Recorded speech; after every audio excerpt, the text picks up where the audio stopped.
നമസ്കാരം. പതിരും കതിരും.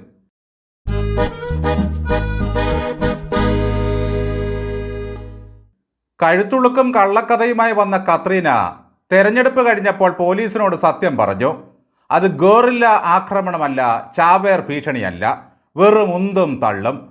തെരഞ്ഞെടുപ്പ് കഴിയും വരെ കഴുത്തിൽ വേദനയും നീർക്കോളും ശബ്ദ തടസ്സവും അഭിനയിച്ച വീണ ജോർജ് രാഷ്ട്രീയ നെറുകേടിൻ്റെയും ആത്മവഞ്ചനയുടെയും പ്രതീകമായി മാറിയിരിക്കുകയാണോ? ഈ സ്ത്രീ ആറന്മുള ജയിച്ചാൽ പോലും അവർ MLA സ്ഥാനത്തിന് അർഹയല്ല. ഇനി തോറ്റാലോ? രാഷ്ട്രീയ കപടനാടകത്തിലെ മന്ധരയായി ഇവർ അറിയപ്പെടും. തന്നെ റെയിൽവേ സ്റ്റേഷനിൽ വെച്ച് ആയുധങ്ങളുമായി വന്ന KSUക്കാർ ആക്രമിച്ചെന്നും കൊല്ലാൻ ശ്രമിച്ചുവെന്നുമായിരുന്നു ഇവരുടെയും ഗൺമാൻ്റെയും ഒക്കെ കള്ളമൊഴി. സെറ്റിലിരുന്ന് തിരക്കഥ എഴുതുന്ന ശ്രീനിയേക്കാൾ മികച്ച സ്ക്രീൻ പ്ലേ റൈറ്ററാണ് താനെന്ന് കാണിച്ചുകൊണ്ട് മിത്ത് ഷംസീർ ഗംഭീരമായ തിരക്കഥയും സംഭാഷണവും കാച്ചിക്കൊടുത്തു. മന്ത്രിയുടെ കഴുത്തിലെ പരിക്കും കയ്യിലെ മുറിവുമെല്ലാം ഓരോന്നായി പുറത്തു വന്നു.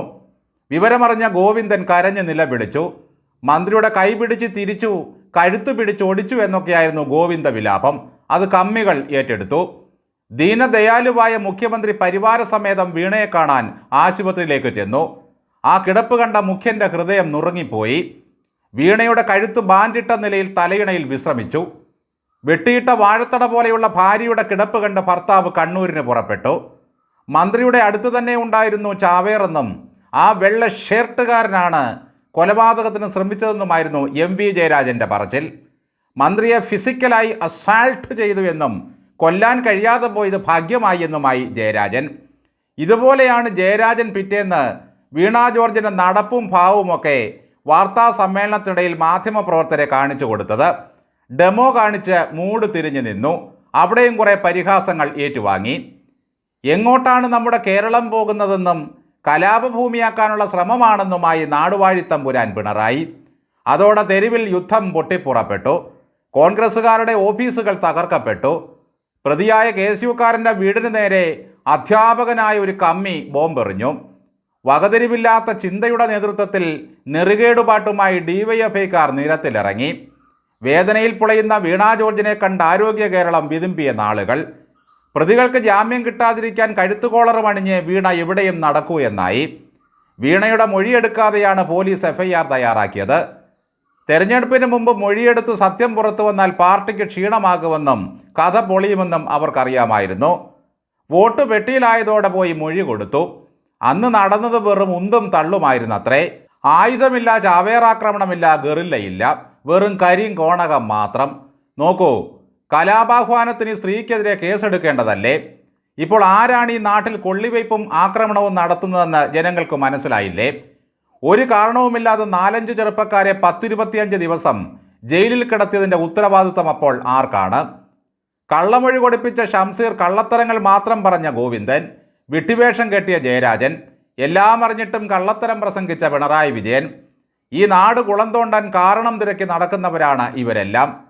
കൺമുമ്പിൽ ജനം കണ്ട ഒരു സംഭവത്തെ ഇത്രമാത്രം വളച്ചൊടിച്ച് കപട നാടകമാടി ഈ നാട്ടിൽ കലാപമുണ്ടാക്കിയ കമ്മി നേതാക്കളപ്പോൾ അർദ്ധരാത്രിയുടെ മറവിലുണ്ടാകുന്ന സംഭവങ്ങൾ എങ്ങനെയാകും വ്യാഖ്യാനിക്കുക?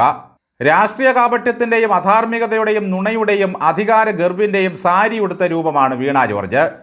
മന്ത്രി എന്ന നിലയിൽ അവർ കാണിച്ചു കൂട്ടിയത് അധികാര ദുർവിനിയോഗമാണ്. മന്ത്രിയായ ശേഷം ഇവരുടെ കള്ളക്കേസിൽ എത്ര പേർ വേട്ടയാടപ്പെട്ടു? തെരഞ്ഞെടുപ്പ് ജയിക്കുക എന്ന ഒറ്റ അജണ്ട മാത്രമായിരുന്നു ഇവരുടെ കഴുത്തുദീനത്തിൻ്റെ ലക്ഷ്യം. ജനം വെറുത്തതറിഞ്ഞപ്പോൾ സഹതാപ തരംഗത്തിലൂടെ ജയിച്ചു കയറാനുള്ള ശ്രമമായി. ഉടനടി FIR ഇടുക, മൊഴി എപ്പോഴെങ്കിലും എടുക്കുക, ഇതാണിപ്പോൾ പോലീസിൻ്റെ പരിപാടി. നിയമത്തെ കൊഞ്ഞനം കൂത്തുന്ന ഈ വർഗങ്ങളെ കോടതിക്ക് പോലും വിശ്വാസമില്ലാതായി. കള്ളക്കേസാണെന്ന് അറിഞ്ഞുകൊണ്ട് തന്നെയാണ് കോടതി പ്രതികൾക്ക് ജാമ്യം നൽകിയത്. വീണ ജോർജ് വീട്ടിൽ പോയി കണ്ണാടി ഒന്ന് നോക്കണം. വീണയുടെ രോഗവിവരം വർണ്ണിച്ച് എത്ര മെഡിക്കൽ ബുള്ളറ്റിനുകളാണ് ഡോക്ടർമാർ ഇറക്കിയതെന്നോ? 13ാമത്തെ ബുള്ളറ്റിൻ ഇറക്കാൻ ഡോക്ടർമാർ ചെന്ന് നോക്കുമ്പോൾ ICUവിൽ പുതപ്പിട്ട് മൂടിയ നിലയിൽ ഒരു തലയണ മാത്രം കണ്ടു. രോഗി അബ്സ്കോണ്ട് ചെയ്തിരിക്കുന്നു. നിയമവ്യവസ്ഥയെ ഇങ്ങനെ കൊഞ്ഞനം കുത്തിയ ഇവരെ ശിക്ഷിക്കാൻ വല്ല വകുപ്പുമുണ്ടോ ഇവിടെ? മിത്തും കഴുത്തും അപ്പവും ശുംഭനും എല്ലാം അകത്തു പോകേണ്ട മുതലുകളാണ്. പണ്ട് നാടോടി നൃത്തം നടത്തുന്നതിനിടയിൽ വീണ് കഴുത്തിന് പരിക്കേറ്റ വീണ ആ വേദനയെ രാഷ്ട്രീയ ആയുധമാക്കി എത്ര ചെറുപ്പക്കാരെയാണ് ജയിലിലടച്ചത്? എന്തായാലും ഇതിനും കൂടി ചേർത്ത് ഒരു സമ്മാനമാകുമോ ആറന്മുളക്കാർ കരുതി വച്ചിരിക്കുന്നത്? ശരിക്കും അതൊരു സദ്യ തന്നെയായിരിക്കും.